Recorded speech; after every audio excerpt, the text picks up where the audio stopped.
ጤና ይስጥልኝ አድማጭ ተመልካቾች፣ ይህ ስህበት 24 ነው። በ24 ሰዓታት የነበሩት አበይት ሁነቶች የምንዳስስበት ዝግጅታችን እነሆ አሁን ጀምሯል። በቅድሚያ ዋና ዋናዎቹ እናሰማቸዋለን። ህወሓት በፌዴራል መንግስት የተከሰሰበት የጦር መሳሪያ ጥይቶችን ዝውውር ውንጀላና ስምን የማጠልሸት ሴራ ነው ሲል መልስ ሰጠ። ብልጽግና የውስጥ ፖለቲካ ሲያቅቶ ህወሓትን መወንጀል የለመድኩበት ነው ሲልም መልስ ሰጥቷል። የጠቅላይ ሚኒስትሩ አማካሪ አቶ ጌታቸው ረዳ ለሶስተኛ ጊዜ ወደ ሁመራ አመሩ። ጌታቸው በኢትዮጵያ የአሜሪካው አምባሳደር ኤርቪን ማሲንጋን አስከትሎ ነው ወደ ሁመራ ያቀኑት። የአሜሪካው አምባሳደር ከፖለቲካ በፊት ህዝቡን አስቀድሞ በማለት መግለጫ አውጥቷል። ጀነራል ታደሰ ወረደ ለሰላምና ጦርነት እንዳይነሳ ተብሎ የሚተው የትግራይ ሉዓላዊ ግዛት እንደሌለ ተናገሩ። በተፈናቃዮቹ ጉዳይ ላይ እንደ ሰጎን ጭንቅላትን መቅበር ሞት እንደሚያስከትል በተግባር ታይቷል ሲሉም ተደምጧል።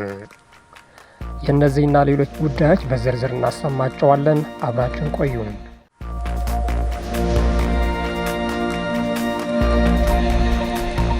ህወሓት በፌዴራል መንግስት የተከሰሰበት የጦር መሳሪያ ጥይቶች ዝውውር ውንጀላና ስምን የማጠልሸት ሴራ ነው ሲል መልስ ሰጠ።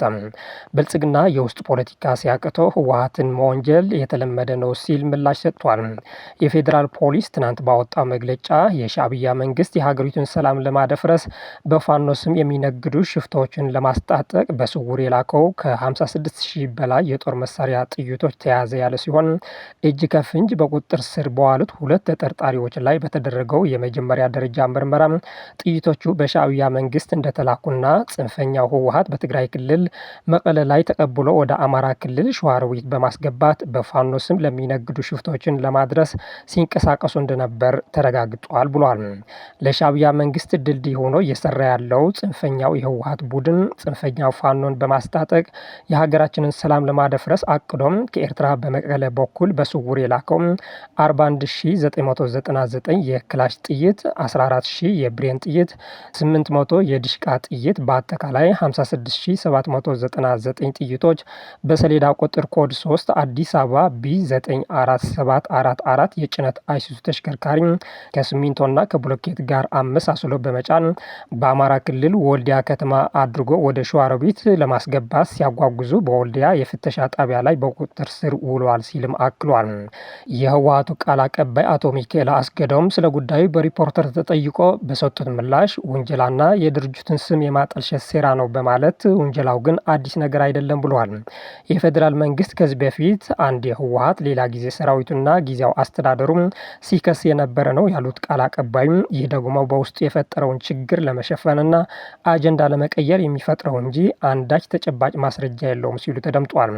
ህወሓት በእንደዚህ አይነት ተርካሻ ስራ አይሰራም። የፕሪቶሪያ ስምምነት እንዲተገበር ለኢትዮጵያ ህዝብ፣ ለፌዴራል መንግስትና ለዓለም አቀፉ ማህበረሰብ በየቀኑ የምንማጸነው ወደ እንደዚህ አይነት ኢንካሳላንታያ ላለመግባት ነው የሚሉት የድርጅቱ ቃል አቀባይ የፌዴራል መንግስት ግን ይህን ወደ ጎን በመተው በተለመደው ውንጀላና ክስ ተጠምዷል። ይህ ደግሞ ትንኮሳ ነው ብሎታል። የፌዴራል መንግስት በራሱ ጉዳይ በራሱ ጣጣ ወደ አጣብቂኝ ሁኔታ ሲገባ ህወሓትን ተጠያቂ የማድረግ አባዜ ያው ለምዶታል። ትላንትና የተላልፈውም ያው የስቅጥያ ነው። ምንም እዚህ ግባ የሚባል እውነታም የለውም፣ ቁም ነገርም ያለው ዜና አይደለም። ምንም ማስረጃ የላቸውም፣ ማረጋገጫ የላቸውም። የዘጋውት ዜና እውነታ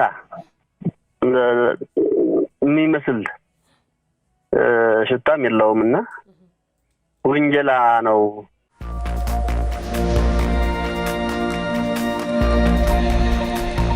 የጠቅላይ ሚኒስትሩ አማካሪ አቶ ጌታቸው ረዳ ለሶስተኛ ጊዜ ወደ ሁመራ አመሩ። ጌታቸው በኢትዮጵያ የአሜሪካ አምባሳደር ኤርቪን ማሲንጋን አስከትሎ ነው ወደ ሁመራ ያቀኑት። የአሜሪካው አምባሳደር ከፖለቲካ በፊት ህዝቡን አስቀድሞ በማለት መግለጫ አውጥቷል። የአማራ ሚዲያዎች የጌታቸው ረዳን ስም ሳይጠቅሱ ጉዳዩን የዘገቡ ሲሆን አምባሳደሩ ከሁመራ ህዝብ ጋር እንደሚዋዩ ገልጾ የነበሩ ቢሆንም አምባሳደሩ ግን ከጥቂት አስመላሽ ኮሚቴ የሚባሉ ሰዎች ጋር ተወያይቶ ተመልሷል። አሸቴ ደሙለው ጌታቸው ዳግም ሁመራን እንደማይረግጥ ሲፈክሩ የነበሩ ቢሆንም አሁን ግን ጌታቸውን ለሰላምታ ሲጨብጡ ታይቷል። ከዚህ በፊት ሁመራን 2 ጊዜ የጎበኙት ጌታቸው የተፈናቀሉት ሰዎች ለመመለስና በምዕራብ ትግራይ ያለውን ህገወጥ አገዛዝ ለማፍረስ እንደተስማሙ ተናግሮ ነበር። አሸቴ ደሙለው ጌታቸው በሁመራ ያስመስላል፣ በአዲስ አበባ ይክዳል በማለት በተለያዩ የሚዲያ ጣቢያዎች ተገኝቶ ተናግሯል። ክህደት ያደገበት ስለሆነ አዲስ ነገር የለውም፣ ካሁን በኋላ ግን ሁመራን አይረግጣትም ብሎ ነበር።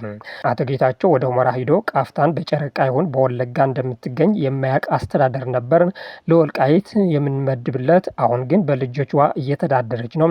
ይህ እንደገና እንዲከሰት እኔም እናንተም የምትፈቅዱ አይመስለኝም። የትግራይ ታጣቂ ኃይሎች ወደ ምዕራብ እንደማይገቡ ተናግሮ የተመለሱት ጌታቸው ረዳ አዲስ አበባ ግን ህገወጥ አስተዳደሩ እንዲፈርስ ነው ተስማምተን ማለታቸውን ተከትሎ በነ አሸቴ ደሙለውና ደመቀ ዘውዱ ጥርስ ተነክሶባቸዋል። ከዚያን ጊዜ ጀምሮ ወደ ሁመራ ለመሄድ ፍቃደኛ ያልሆኑት ጌታቸው ረዳ አሁን በጠቅላይ ሚኒስትሩ ግፊት የአሜሪካን አምባሳደር አስታራቂ አስከትሎ ለሶስተኛ ጊዜ ተጉዟል።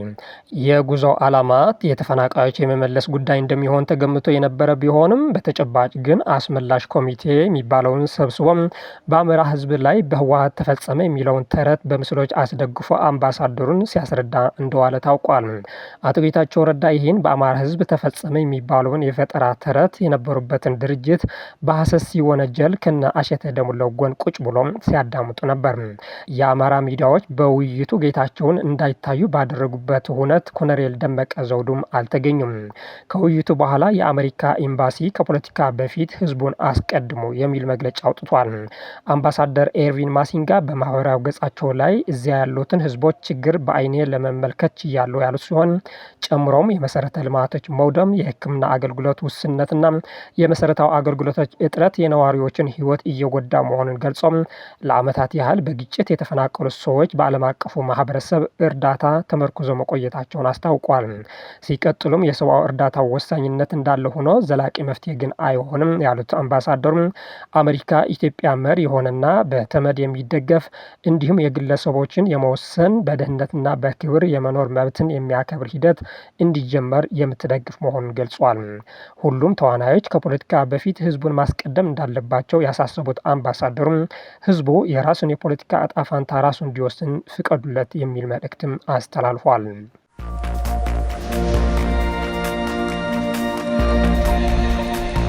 ጀነራል ታደሰ ወረደ ለሰላምና ጦርነት እንዳይነሳ ተብሎ የሚተው የትግራይ ሉዓላዊ ግዛት እንደሌለ ተናገሩ።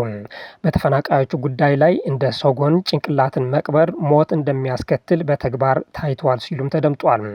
በሽሬ በተከበረው የስላሴ ክብረ በዓል ላይ የትግራይ ጊዜያዊ አስተዳደር ፕሬዝዳንት ሌተናል ጀነራል ታደሰ ወረደ ባለፉት 5 ዓመታት በትግራይ ውስጥ የነበሩት ቁልፍ ችግሮች የተፈናቃዮች ጉዳይና ህገ መንግስታዊ የትግራይ ሉዓላዊ ግዛትና ተፈናቃዮች ያለመመለስ ጉዳይ ነው ያሉ ሲሆን ይህ ስጋት መፍትሄው ለማግኘት ከተፈለገ የተፈናቀሉ ሰዎች ወደ ቤታቸው የሚመለሱ ትግራይ ከጦርነቱ በፊት ወደ ነበረችበት ቦታዋ መመለስ አለባት ሲሉ ተናግረዋል። የትግራይ ህዝብና ጊዜያዊ አስተዳደሩም ለሌላ ዙር ጦርነት መነሳት እንደሌለበት ያምናል ብሏል። ነገር ግን ለሰላም ተብሎና ጦርነት እንዳይነሳ በሚል ችላ የሚባል የትግራይ ሉዓላዊ ግዛት እንደሌለ አጽንኦት ሰጥቷል።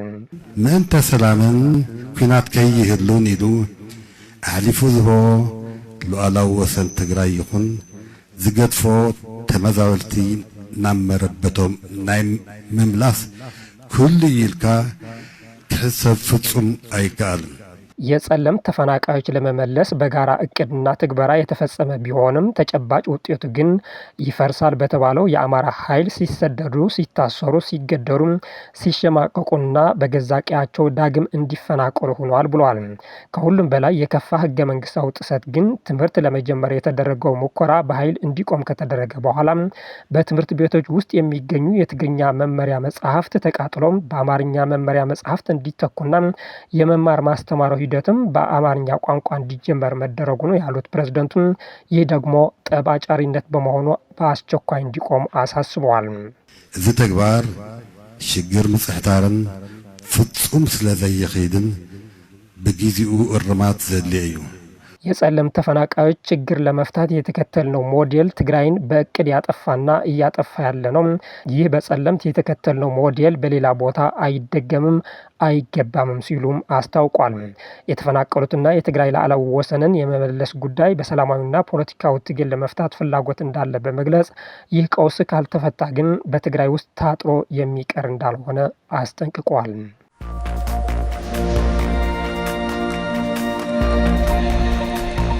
በአዲስ አበባ የሚንቀሳቀሱ 8 የትግራይ የፖለቲካ ፓርቲዎች ሀገራዊ ምክክር በክልሉ እንዲካሄድ ለማገዝ መስማማታቸው ተሰምቷል።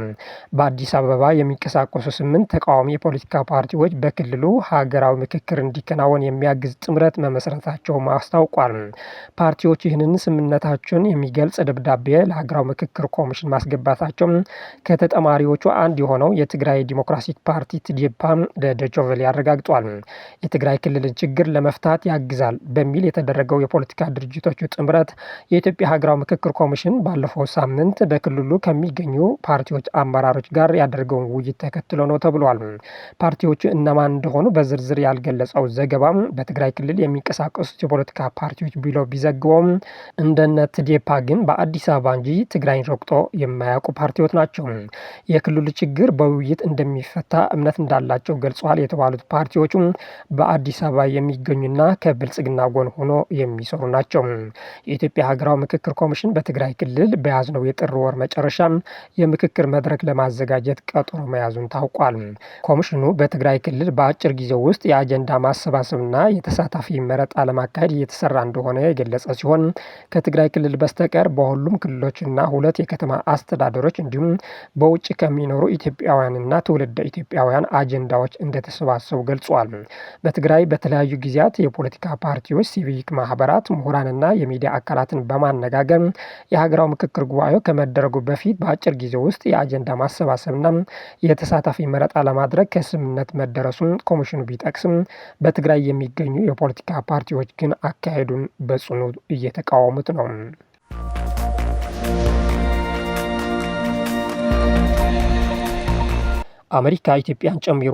አሜሪካ ኢትዮጵያን ጨምሮ ለ75 ሀገራት ዜጎች የስደተኞች ቪዛ እንደምታቆም የሀገሪቱ ውጭ ጉዳይ መስሪያ ቤት አስታወቀ። የእነዚህ ሀገራት ዜጎች በህጋዊ መንገድ ወደ አሜሪካ እንዲገቡ የሚፈቅደው የቪዛ አሰጣጥ የሚያቆመው ውሳኔም ከሚቀጥለው ሳምንት ሮብ ጥር 13 ቀን 2018 ዓ.ም ጀምሮ ተግባራዊ ይደረጋል ተብሏል። ውሳኔው የሚመለከተው በአሜሪካ የሚገኙ ዜጎች ተቀባይነት በሌለው መጠን ከመንግስት ድጎማ የሚቀበሉ ሀገራት እንደሆነ ማርኮ ሩቢዮ የሚመሩት የአሜሪካ ውጭ ጉዳይ ሚኒስቴር ገልጿል። መስሪያ ቤቱ በኤክስ ገጹ በኩል ባሰራጨው አጭር ማብራሪያ ሶማሊያና ኤርትራን እገዳው ከሚመለከታቸው ሀገራት መካከል እንደተካተቱ በምሳሌነት ጠቅሷል።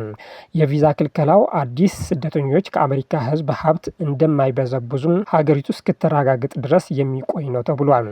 የፕሬዝደንት ዶናልድ ትራምፕ አስተዳደር ውሳኔም በአሜሪካ ቤተሰብ ወይም እጮኛ ላላቸው እና የስራ እድል ላገኙ የሌሎች ሀገራት ዜጎች ይሰጡ የነበሩ የቪዛ አይነቶችን ያካትታል። ከኢትዮጵያ ጎረቤቶች መካከል ከኬንያና ጅቡቲ በስተቀር የኤርትራ፣ ሱዳን፣ ደቡብ ሱዳንና ሶማሊያ ዜጎች ወደ አሜሪካ በሚያስገባቸው የፍልሰተኛ ቪዛ ላይ እገዳ ተጥሎባቸዋል። የአሜሪካ የቅርብ አጋር የምትባለው ግብጽ፣ ሁለቱ ኮንጎዎች፣ ናይጄሪያና ሩዋንዳ ክልከላው ተግባራዊ ከሚደረግባቸው 75 ሀገራት መካከል ተካቷል።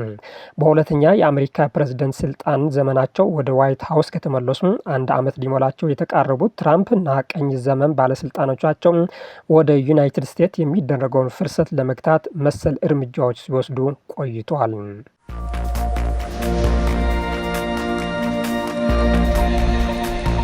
ዜናዎቻችን አበቃን። መልካም ጊዜም